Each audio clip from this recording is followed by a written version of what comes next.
Our top story tonight, Savannah State University welcoming a new chief of police with deep roots in the community. Chief Torrance Garvin brings more than 3 decades of law enforcement experience to the role and a personal connection to the campus. WSAV's Isabella Baez spoke with him on his very first day about his plans to keep the campus safe. That's right, Ben. Chief Torrance Garvin says working at Savannah State University is full circle. He says he remembers being on campus as a kid, visiting his mother who worked there. And now, fast forward, he is the one in charge of ensuring the campus remains safe. They know that when you come on this campus, they know that our top priority is your safety. Chief Garvin previously served with the Savannah Police Department for the past 34 years, where he says he gained crucial experience and expertise that he'll take to this new role. The role of being a police officer is the same. You're now just dealing with students, faculty, the staff, and everybody else that's visiting Savannah. It's all about community policing. Garvin is taking over the chief position from interim SSU Police Chief Sidney Thomas, who served in the role for 4 months. Garvin says he plans to continue the work Thomas has been doing on campus, like bridging the gaps between law enforcement officers and students. They need to know who they're putting their safety and their trust in, and I'm glad to be the face of the department, that we're going to be putting on classes, and those classes are going to assist of things that I believe the students need to know about, you know, the DUI laws, seatbelt laws, the distracting things, safety in numbers and everything else like that. If you're on Savannah State's campus, you might start seeing an increase of law enforcement and not just SSU officers. As Garvin says, it is one of his top priorities to team up with other jurisdictions. And you're going to see a lot of uniform officers. You're going to see different people in and out, as far as us teaming up with the different partners throughout the city, the county, and even Thunderbolt, and even the sheriff department. We're going to be bringing them on board just to be out here on the campus, because the sense of security. For the next 90 days, Garvin is in what he calls an observation period, where he will meet the students, staff, and work on new initiatives he wants to bring to the campus. Isabella Baez, WSAV News 3, on your side. Isabella, thank you. Developing now in Chatham County, one man is dead tonight after a shooting in Garden City. It happened in the 300 block of Chatham Villa Drive around 6:45 this evening. A Garden City police spokesperson tells WSAV that one man was seriously hurt and he later died. We are working to learn more about any potential suspects in this case. A fight at Smith State Prison sent 2 inmates to local hospitals. Both were flown by Life Flight for treatment of non-life-threatening injuries, and one has already returned to the facility. Officials say the fight is believed to be gang-related and was contained to a single dorm. Out of an abundance of caution, all Georgia Department of Corrections facilities are on lockdown until further notice. This incident remains under investigation. A longtime Liberty County commissioner has been arrested and is facing some disturbing allegations. Marion Stevens was taken into custody on Saturday along with Valencia Stevens, accused of cruelty to children. The case involves a 12-year-old boy and a 10-year-old girl who were living with Valencia Stevens. We're told the boy went missing on Friday night and hours later turned up at a home telling the owner that he was hungry. That incident started the investigation. We did reach out to the Board of Commissioners. In a statement, officials say they are aware of the arrest and, quote, while the charges are serious, this matter is unrelated to the performance or activities of his office. Out of respect for the legal process, the board says it will not comment further. Confusion is growing ahead of one of the Lowcountry's most important military traditions. Contradicting messages about a federal presence at Parris Island events are leaving some families with questions just days before they arrive. WSAV's Danielle Cobb breaks down what we know right now.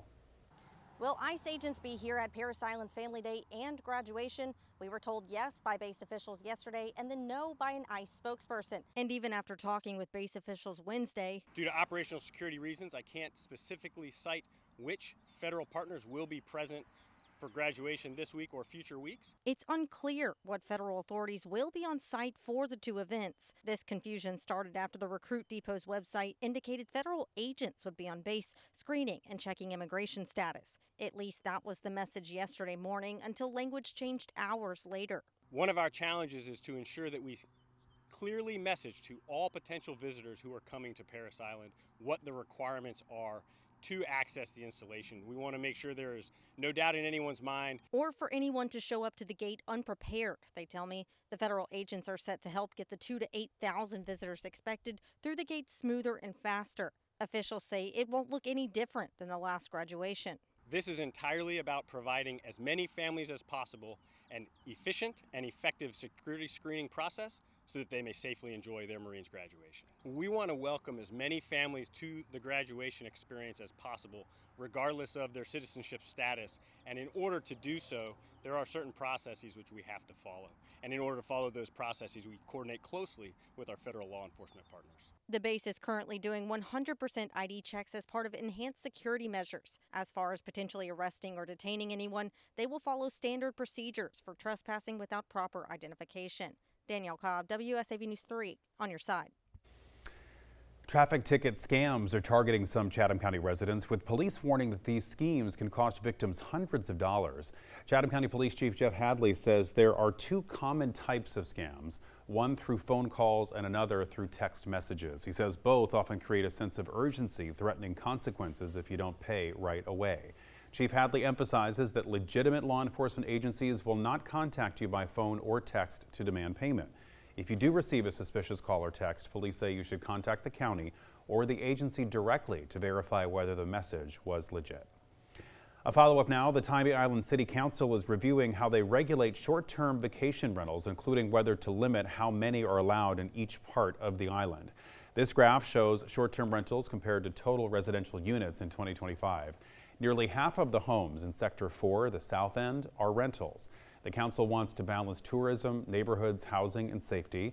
Council member Catherine Williams and others say current rules are too loose and need stronger enforcement by police.